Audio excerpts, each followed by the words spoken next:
विद्यार्थी मित्रांनो, market research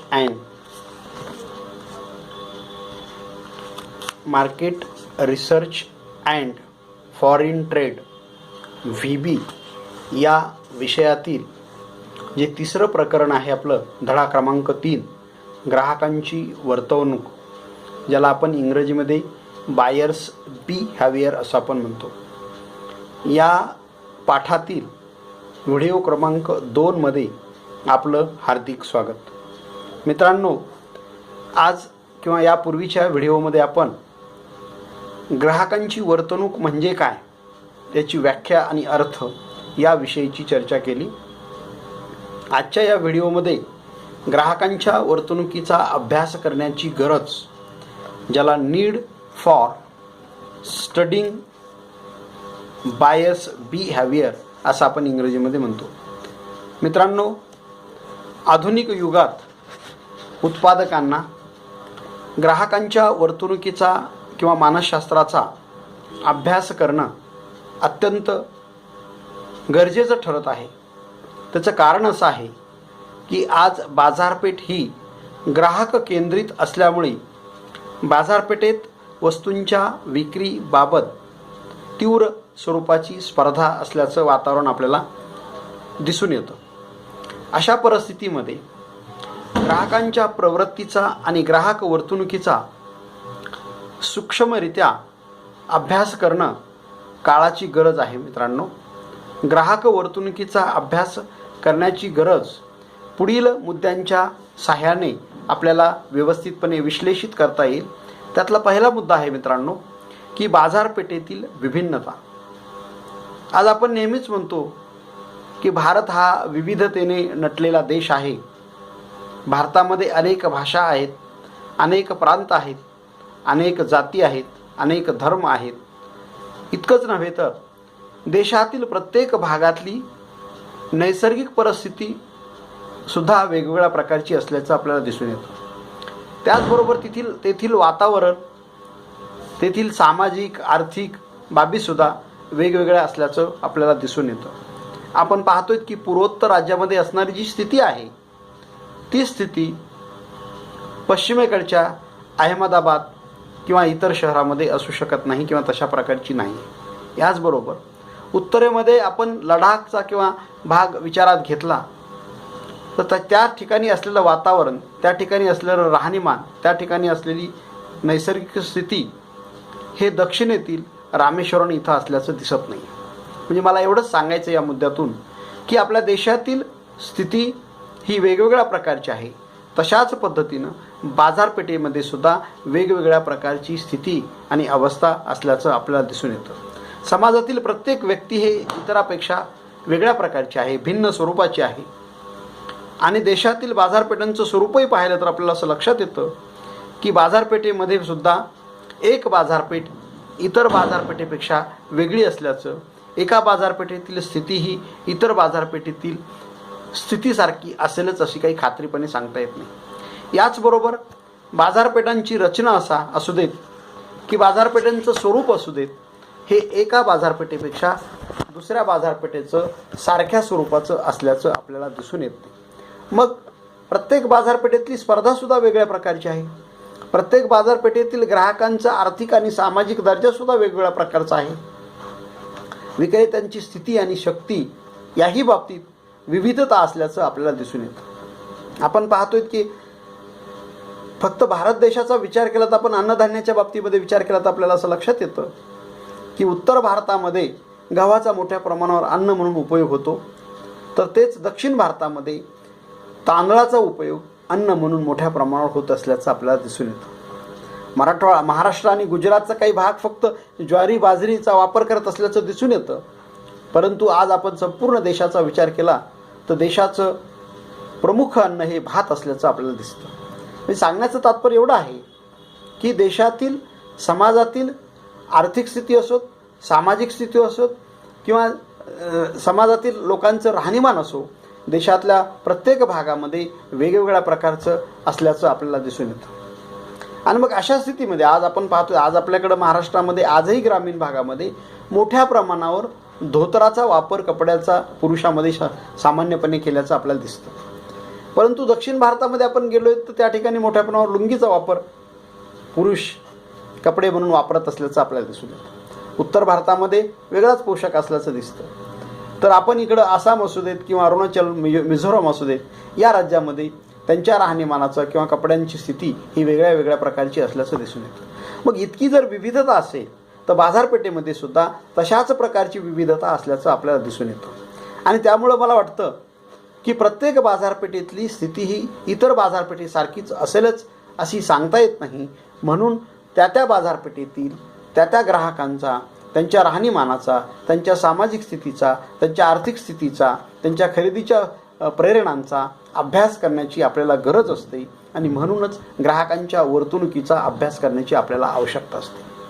कारण ग्राहकांच्या व्यक्तिगत व सामूहिक प्रतिक्रियांचे प्रगटीकरण हे खरेदीसाठी केलेल्या व्यवहारामध्ये होत असतं. कारण प्रत्येक व्यक्ती हा वस्तू का खरेदी करतो, त्याचं काही सामाजिक त्याला कारण असतं, वैयक्तिक कारण असतं,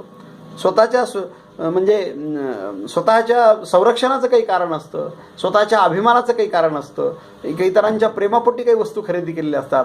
म्हणजे प्रत्येक वस्तू खरेदी करण्याचं कारण हे वेगवेगळं असतं. आणि म्हणूनच प्रत्येक बाजारपेठेतील ग्राहकांच्या वर्तणुकीचा अभ्यास आपल्याला करण्याची आवश्यकता असते. आणि यासाठी मग प्रत्येक बाजारपेठेचा वेळोवेळी ग्राहकांच्या वर्तणुकीचा बारकाईनं अभ्यास आपल्याला करणं गरजेचं असतं. आणि यातून आपल्याला ग्राहकांच्या वर्तणुकीचा अभ्यास करण्याचं महत्त्व आपल्याला स्पष्ट होतं. दुसरा मुद्दा आहे मित्रांनो, बाजारपेठेतील तीव्र स्वरूपाची स्पर्धा. फक्त बाजारपेठेमध्ये बदल आहे, वातावरणात बदल आहे, राहणीमानात बदल आहे, वर्तणुकीमध्ये बदल आहे, आर्थिक आणि सामाजिक स्तरामध्ये बदल आहे, एवढाच बदल असून चालत नाही मित्रांनो. तर प्रत्येक बाजारपेठेमध्ये वेगवेगळ्या प्रकारची स्पर्धा असल्याचं आपल्याला दिसून येतं. आपण पाहतोय, आपल्याकडे एक म्हण आहे की कोकणामध्ये नारळ काही फुकट मिळत नाही किंवा फुकट मिळतात, अशी म्हण आहे आपल्याकडे. मिळत नाहीत नाही, मिळतात. परंतु कोकणामध्ये जाणं शक्य आहे का? आज तुम्ही कोकणामध्ये गेलात आणि कोणाला जर जाऊन प्रत्यक्षामध्ये नारळ फुकट मागायचा प्रयत्न केला तर तिथं तुम्हाला कोणी नारळ फुकट देत नाही. त्याचं कारण असं आहे की आता सगळी व्यापारी वृत्ती आणि प्रवृत्ती झालेली आहे. प्रत्येक ग्रामीण भागातील व्यक्तीला सुद्धा माहीत झालं आहे की प्रत्येक नारळाला किंमत मिळते, आपल्याला किंमत मोजावी लागते. आणि अशा स्थितीमध्ये कुठल्याच ठिकाणी आज मोफत मिळत नाही. मला आठवतं की 30-40 वर्षापूर्वी ग्रामीण भागामध्ये एखाद्याच्या शेतामध्ये जर आपण गेलो तर त्या ठिकाणी समजा भुईमुगाच्या शेंगांची काढणी चालू असेल तर त्या ठिकाणी आदरातिथ्य करून भुईमुगाच्या शेंगा पाहुण्यांना, मित्रांना, मंडळीला, नातेवाईकांना खाऊ घातल्या जायच्या आणि जाताना घरी पुन्हा परत त्याला काही सोबत त्याच्या दिल्या जायच्या. परंतु आज स्थिती तशी राहिलेली नाही. त्याचं कारण असं आहे की ग्रामीण भागामध्ये सुद्धा प्रत्येक शेतातील पिकणाऱ्या मालाला, वस्तूला भाव मिळत आहे, पैसे मिळतात, ही भावना त्यांच्यामध्ये निर्माण झालेली आहे.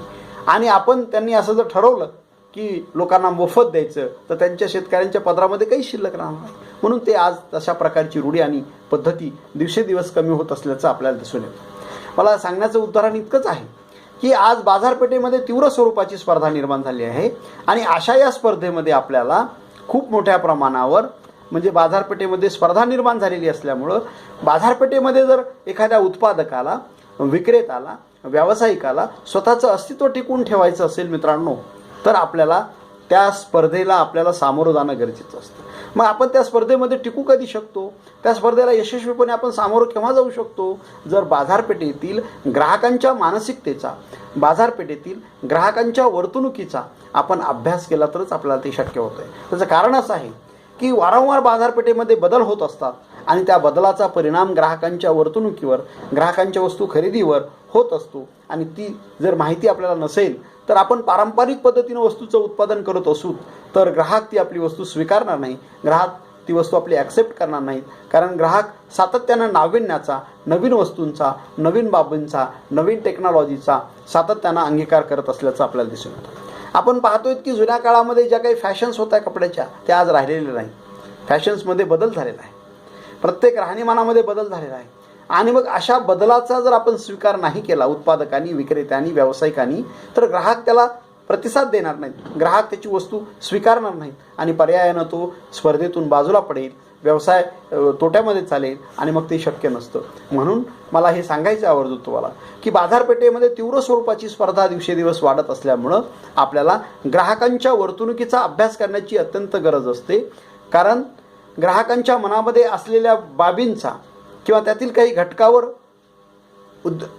बाजारपेठेमध्ये असे काही घटक असतात की उद्योजक व्यावसायिक प्रत्यक्षपणे नियंत्रण ठेवू शकतो, पण असे काही घटक असतात की ज्या घटकावर आपल्याला नियंत्रण ठेवता येत नाही.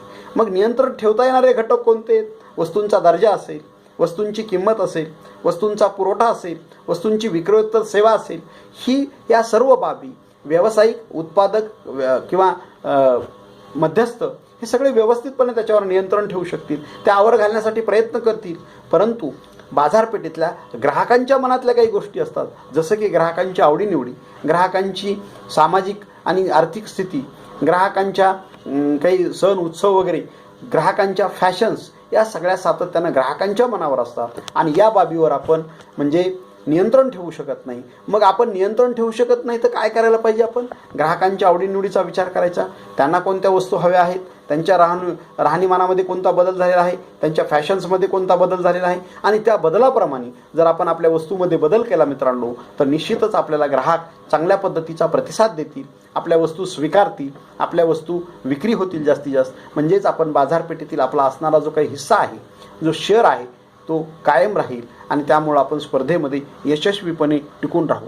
म्हणूनच उद्योजकांचे सातत्याने हे प्रयत्न असतात की ते ग्राहकांच्या क्रय प्रेरणा आणि व्यवहारांना प्रभावित करण्यासाठी किंवा कोणत्या गोष्टीवर त्याचा परिणाम होतो याचा अभ्यास सातत्यानं ते करत असतात आणि म्हणून आपल्याला ग्राहकांच्या वर्तणुकीचा अभ्यास करण्याची गरज आहे मित्रांनो. हा नंबर 2चा मुद्दा आहे.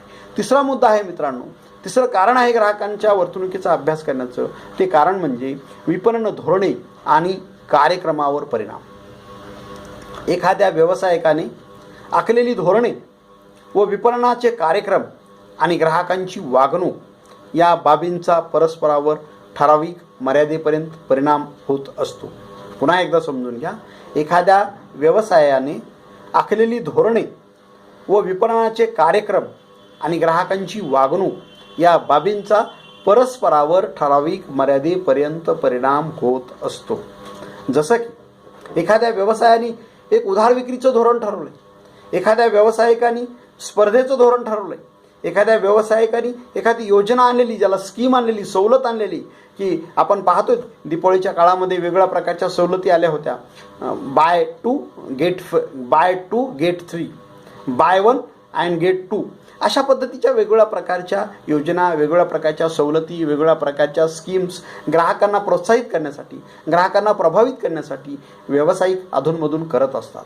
आणि मग अशा या धोरणांचा, अशा या विपणन कार्यक्रमांचा काही ठराविक कालावधीपर्यंत परिणाम होत असताना आपण पाहिलं की स्टेट बँक ऑफ इंडियासारखी नावाजलेली बँक भारतातली एक प्रमुख राष्ट्रीयकृत बँकापैकी एक बँक आहे. या बँकेनं वाहनासाठी कर्ज पुरवठा 0% म्हणजे 7.5% काढला आणि त्यांनी सांगितलं की आम्ही 100% कर्ज पुरवठा करू तुम्हाला, तुम्ही आमच्याकडे या आणि लगेचच गाडी घेऊन जा. म्हणजे अशा प्रकारचं ग्राहकांना प्रोत्साहित करण्याची कारण काय, गरज काय? तर त्याचं कारण असं आहे की त्यांना ग्राहकांची गरज आहे. त्यांनी ग्राहकांच्या मानसिकतेचा विचार केला, त्यांनी ग्राहकांच्या वर्तणुकीचा अभ्यास केला, त्यांनी ग्राहकांच्या मानसशास्त्राचा अभ्यास केला आणि त्यामुळे त्यांना अशा प्रकारच्या योजना निश्चित कराव्या लागल्या. मित्रांनो, हे सगळं आपण पाहिलं की परिणाम होत असतो, परंतु ग्राहकांच्या ज्या विशिष्ट वर्गाने वस्तूंची खरेदी करावी अशी अपेक्षा असते, त्या वर्गाची क्रयशक्ती, त्या वर्गाची आर्थिक स्थिती, त्या वर्गाची सामाजिक स्थिती, त्या वर्गांच्या अपेक्षा, त्या वर्गांच्या आवडी, त्या वर्गांचे प्राधान्यक्रम, वस्तू रोख किंवा उधारीने खरेदी करण्याची प्रवृत्ती व तत्सम इतर बाबीसाठी उद्योजकाने विचारात घेतल्या पाहिजे. कारण फक्त वस्तूंची नियोजन करताना, वस्तूंचं उत्पादन करताना, वस्तूंचं वितरण करताना या सर्व बाबींचा उत्पादकांनी विचार करणं गरजेचं आहे. त्या कोणकोणत्या? ग्राहकांची क्रयशक्ती, ग्राहकांची आर्थिक आणि सामाजिक स्थिती, ग्राहकांच्या अपेक्षा, ग्राहकांच्या आवडी, ग्राहकांचं प्राधान्यक्रम, ग्राहकांचं वस्तू रोख खरेदीविषयीचं आणि उधार विक्रीविषयीचं धोरण किंवा प्रवृत्ती, या बाबींचा विचार उद्योजकाने विचारात घेणं गरजेचं असतं. कारण त्यानुसारच किंमत निर्धारणाविषयीचं धोरण ठरवलं जातं. त्यानुसारच वस्तूंच्या वितरणाचं आणि मार्गासंबंधीचं धोरण निश्चित केलं जातं. तसंच विपणन क्षेत्रातील व इतर धोरणांची आखणी केली पाहिजे. ग्राहकांच्या वागणुकीला योग्यरित्या अभ्यास करून ही धोरणे आखण्यात आली पाहिजेत, तरच ती परिणामकारक ठरतात. मित्रांनो, त्याचं कारण असं आहे की ग्राहकांच्या वागणुकीचा अभ्यास केल्यामुळं उद्योजकाला वस्तूंची विक्री वाढवण्यासाठी उपाययोजना निश्चित करता येतात, वस्तूंची प्रभावी जाहिरात करता येते आणि यासाठी विविध प्रकारची धोरणे व योजना आखता येतात. जसं की उधार विक्रीविषयीचं धोरण असू देत, की कर्ज विषयीचं धोरण असू देत, किंवा हप्तेबंद असू देत, किंवा इन्स्टॉलमेंट नसू देत. अशा वेगवेगळ्या प्रकारच्या योजना उत्पादक किंवा विक्रेता आखू शकतो. ते कधी शक्य आहे? जर त्यांनी ग्राहकांच्या वर्तणुकीचा अभ्यास केला तर शक्य आहे.